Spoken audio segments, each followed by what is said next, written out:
When you look at the face of a wise person, you see the wisdom. You see the light of the accumulative wisdom of a lifetime of experience. You know a person who is a wise person. Because wisdom and knowledge, two different things. Knowledge can be pursued and acquired. Wisdom, you can't pursue, you can't acquire wisdom. Wisdom is a gift that comes only from God. So when you see a person who has reached a certain age in life, you will see that wisdom in the light, the nur. You will see it in their face, nur, light. By the way they move, by the way they talk, by the way they exhibit that wisdom in which they've been blessed with from Allah. But on the other end, when you see a person who has lived their life foolishly and has never changed, you'll see it on their face. When you see wisdom in a person, it makes you feel good. You're drawn to it.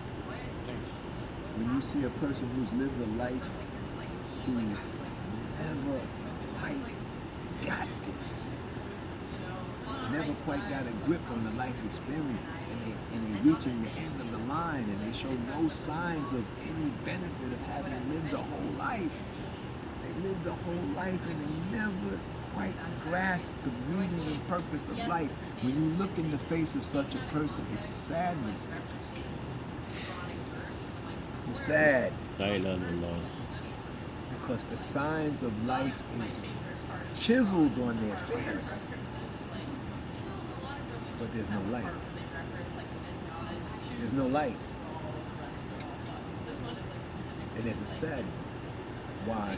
Because you say to yourself, this is a person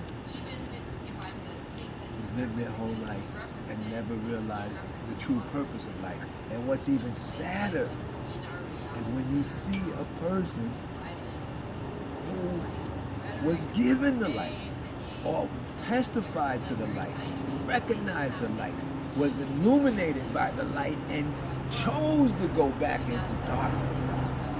That's the saddest part.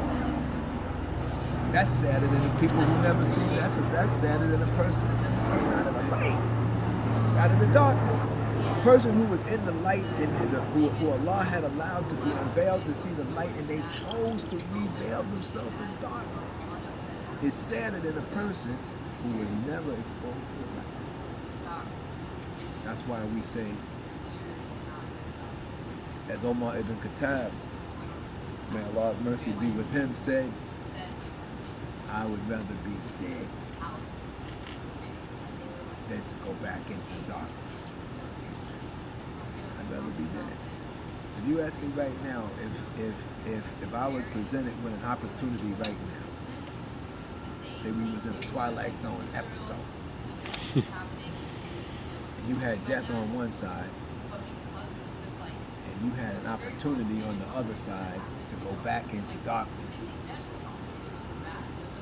cloaked from the truth, back into Jahiliyyah, back into ignorance, and on the other side was death. This time it was death.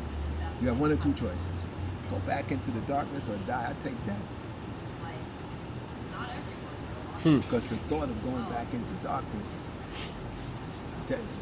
I don't fear death.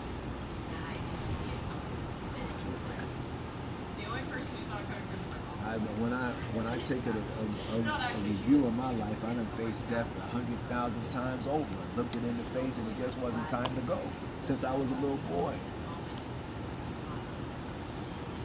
and got pushed in the pool and couldn't swim, and went down, looking up at the water. I can't swim, and looked down again, and looking up at the water.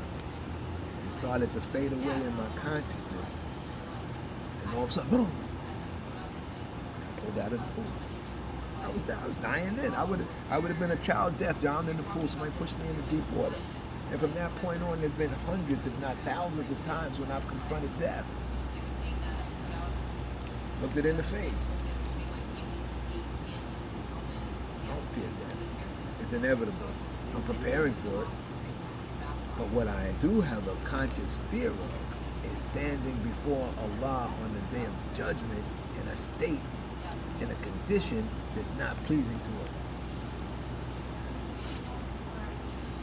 Because on that moment, on that day, everything will be made clear, and everything will be in the ultimate reality, the day of Hakika, the day of reality. There will be no more lies, and everything will be exactly as Allah has ordained that it should be. There will be no testimony for or against, except yourself against you, for or against you. That's a day we should always keep in mind. We should always be fearful of that day, because if we're fearful of that day, we will live this life in a way that will be pleasing to Allah. And as we live, so shall we die. As we die, so shall be our period in the grave. As our period in the grave, so shall be our resurrection. As our resurrection, so shall be our judgment. As our judgment, so shall be our reward or punishment. But it all goes back to how we live. As you live, as you die. You live the life of righteousness. You live the life of a person following in the path of Prophet Muhammad sallallahu. And of course, you're going to make mistakes and you're going to sin.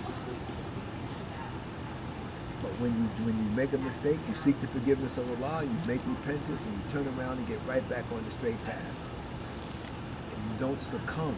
You don't give in to the temptations of the world. If you continue to live and follow the book of Allah, anyone that follows the Quran and follows the life of Prophet Muhammad sallallahu, they cannot go astray. It is impossible. And that includes not only when things are going well, but in trying times. It includes not only when you have affluence, it also includes when you don't have things. Not only when you're healthy, but when you're sick. Because in every single condition, in every single circumstance in life, we Muslim. In every single circumstance, in every single condition in life, we follow the way of Prophet Muhammad sallallahu. Prophet Muhammad sallallahu was the living Quran. The Quran in human form. So when you follow Prophet Muhammad sallallahu, you follow the Quran. And the Quran is Allah's final word from the Creator to creation. You follow the book of Allah, you follow the Prophet of Allah, you cannot go astray. Impossible.